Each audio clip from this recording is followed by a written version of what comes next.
Je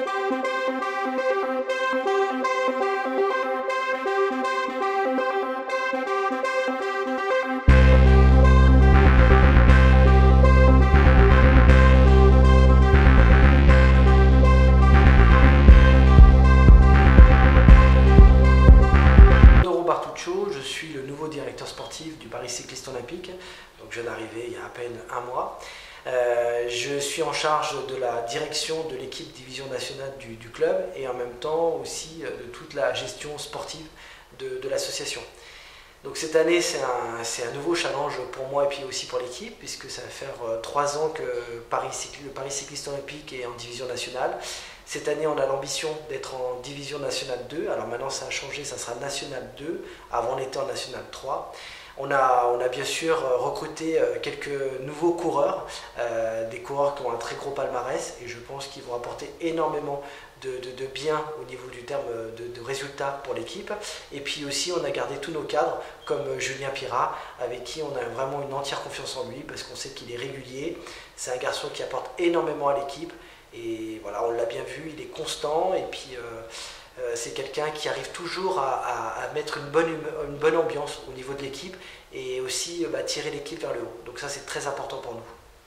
Bon, qu'est-ce que tu attends de plus par rapport à Julien cette saison? Alors, Julien a été très régulier sur toute la saison, mais moi je pense que Julien peut aller beaucoup plus loin au niveau terme de résultats. Je pense que minimum, il peut gagner une compétition. Après, c'est à nous de le mettre dans de bonnes conditions. Et cette année, ça va être vraiment l'objectif de le mettre dans les meilleures conditions possibles. Et puis avoir aussi, se servir de Julien aussi comme coéquipier, parce que c'est un très bon coéquipier. C'est quelqu'un qui est capable d'emmener l'équipe à la victoire, mais il est capable aussi de gagner, comme on l'a vu avant, avec ses très bons résultats quand il était dans d'autres équipes. Et ça, c'est l'objectif de cette année. Le premier stage en Espagne se déroulera mi-décembre. Il faut déjà préparer tout ça, assurer la logistique. Alors aujourd'hui, là, on a le premier stage qui va être un stage de cohésion. On n'emmène pas les vélos. C'est vraiment pour que tout le monde puisse apprendre à se connaître, parce qu'il y a eu beaucoup de recrutements. Il y a à peu près 5 coureurs qui viennent d'arriver.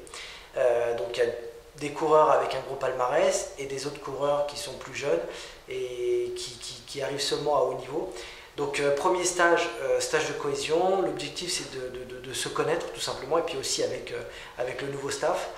Et ensuite on a l'Espagne, donc premier stage début décembre. Et oui, alors il y a la logistique à gérer, et puis à côté aussi tout ce qui est entraînement, préparation, et puis travailler sur les objectifs à venir. Voilà, Lloret del Mar, Costa Brava, c'est l'occasion de trouver des conditions d'entraînement idéales.